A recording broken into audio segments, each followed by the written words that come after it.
All right, so now we're moving on to the FRQ 2015 question number 5. So always make sure you have some notes on the side because as you read these questions, I just want to make sure you're clear of exactly what should be popping in your mind. So it says the figure above shows the graph of f prime and the derivative of a twice differentiable function f on the interval from -3 to 4. And the graph of f prime has horizontal tangents at x equals -1. Okay, at x equals 1 and x equals 3. All right, and then it says the areas of the regions bounded by the x-axis and the graph of f prime on the intervals from -1 to 1 and from 1 to 4 are 9 and 12 respectively. So that means that right here, the area of the shaded region is 9, but because it is bounded by the x-axis and is underneath the curve is underneath, that means it's going to be a -9. And this one's going to be a -12 because it's the same. It's also underneath. All right, so let's start looking at what it's asking us to do. So it says for letter A, it says find all x coordinates at which f has a relative maximum. Okay, so that means it wants to know where on the original function does it have a relative max. So on the side, a couple things you should be thinking about. Boom, what do I know about a relative min and max? Anytime you're looking for relative mins and maxes from the original graph, the first thing is that your tangent line is going to be 0, all right? So first, step 1, you need to find a critical point. Critical points are when the tangent line is horizontal or the slope is 0. So that's where you find that second derivative, set it equal to 0, and you can find the x value. But because we have the graph, we know that we're gonna look for where is the slope 0. That's my critical point. Now, how do we know if it's a min or max from the critical point? Well, if it's a minimum, now I'm gonna identify what's happening. That's where my slope decreases. And if I look right here, this is a minimum. So my slope is decreasing and then it's increasing. This is a maximum because right here, it's increasing, then decreasing. But what does that specifically mean about my slopes? My slopes change from negative to positive for a min.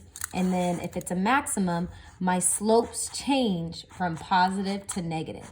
So that's what I'm gonna look for on the graph. So let's look at letter A.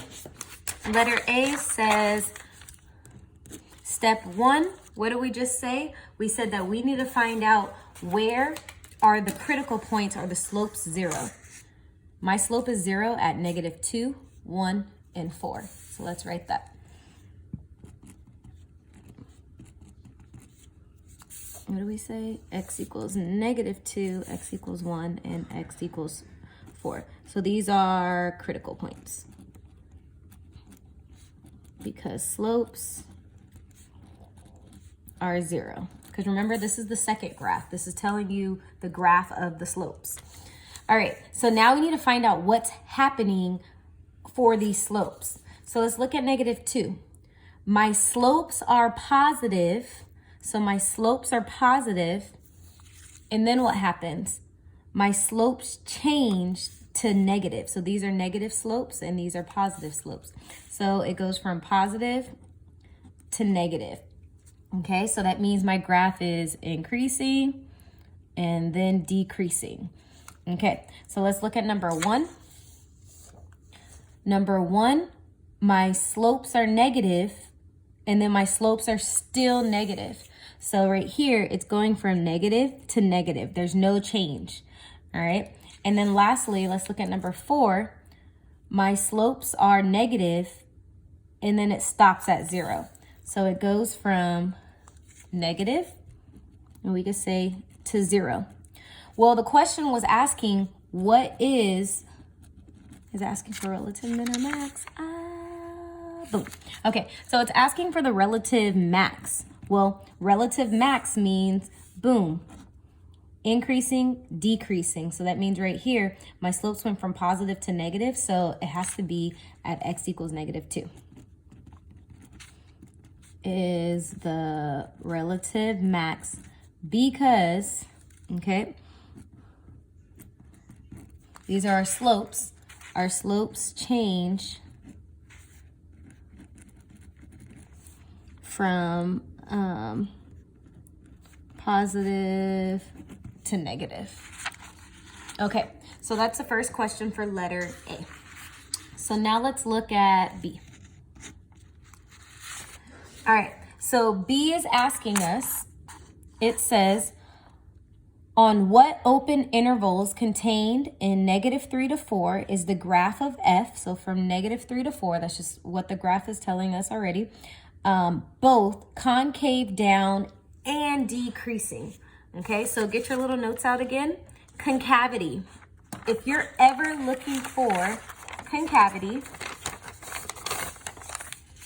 remember, concavity means that on the second derivative, if you take the second derivative, it is concave up if it's positive and concave down if it's negative. All right, so that's what we're looking for.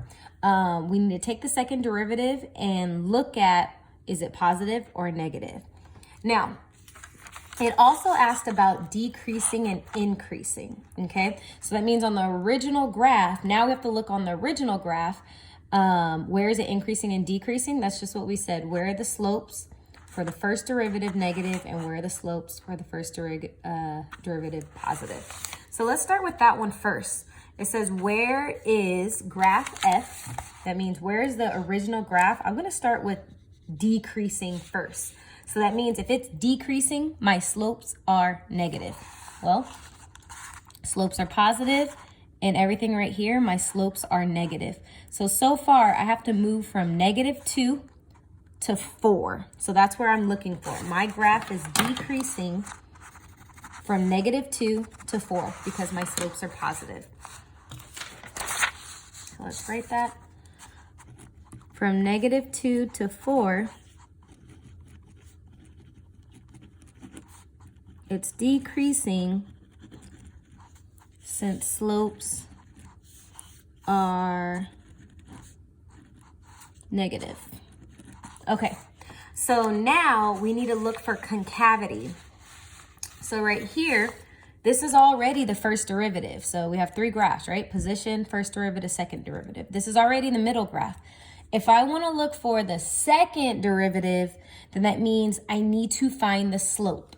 Okay, so let's just look right here, but we only need to look at what's happening from here to here. Okay, so if I find the slope of this point, I don't know what the slope is, but the only thing I know about the slope is that it's negative. I'm gonna zoom in.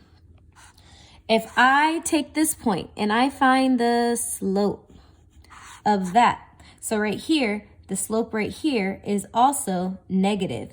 It's going to be negative until this point because they already told us that this right here is a horizontal tangent and this is 0.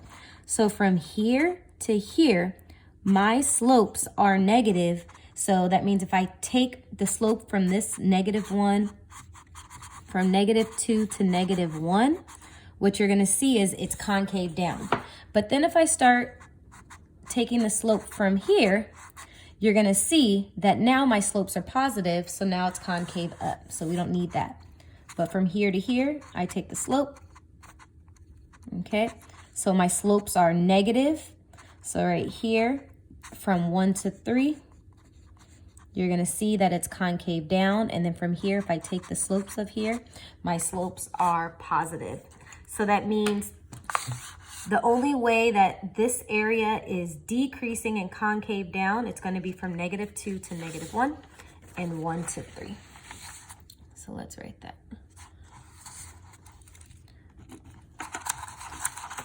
All right, so we're going to say from -2 to -1 and 1 to 3. Because slopes, no, let's say because slopes are negative.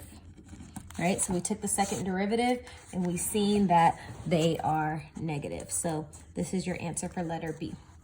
Okay, so lastly, let's look at letter C. Okay, so letter C says, given that f of 1 equals 3, write an expression for f of x that involves an integral. And it says find f of 4 and f of negative 2. So they already gave us the information for if you plug in a 1, what's going to come out. All right, so remember, if we find the integral, they're going to give us back to that original function. So if we say, okay, so we already know that f of 1 equals 3. So this right here is going to be our initial position. Okay, and so right now what's happening is we already know our initial position is 3, but now we need to know what happens if I add on additional information. So that means right here, what if I add on f of 4? What if I add on f of negative 2? Okay, so if I do an integral that's going to go from 1 to something, okay, and this is going to be my f prime of x, I want to add this on to my initial position right here. And so my initial position is f of 1, and we already know what that f of 1 is going to give us. All right, and so right here, if we try to find our f of 4, let's substitute that in and see what that gives us. Okay, so right here, we know that it's going to be 3 plus, if I go from 1 to 4, here, let's make this fancier.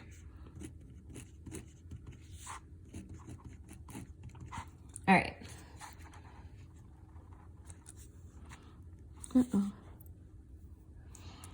And let's change this f of 1 right here. Let's change this to 3, because we already know that it's going to be 3. So we have an initial point of 3. We're going to add on to whatever this amount is going to give us. Okay, so right here we have 3 plus the integral from 1 to 4 for f prime of x. Okay, so we already have this information.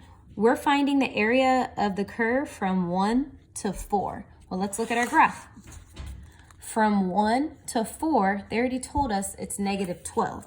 So that means right here, I'm going to say 3 plus negative 12, which is going to give you negative 9. We're done. All right. So now let's find f of negative 2. Okay. So we're going to take our initial amount. We already substituted in the integral for 1 and found out what that was going to give us underneath the curve. F of 1 equals 3. So we're going to say 3 plus the integral from 1 to negative 2. Okay, and that's going to give you 3 plus, where's from 1 to negative 2? Oh, look, it goes from 1 to negative 2. So that means because we're now going this direction, you're going to have to change the sign and add on a negative. So if I'm moving to the right, yes, this is going to be a negative 12. But because I'm going backwards, yes, this is a negative 9, but I'm moving to the left direction. So that's going to change this to a positive 9. So that's really going to be 3 plus 9, which is going to end up giving you 12. Okay, so if you want to make it fancier, what you can do is you can switch these down here. And the technical way would be, let me go from the smallest number to the highest number, tack on that negative, and then you'll see that you'll have a negative times that negative 9, which will make it a positive 9. All right, and so that is the end of question number 5.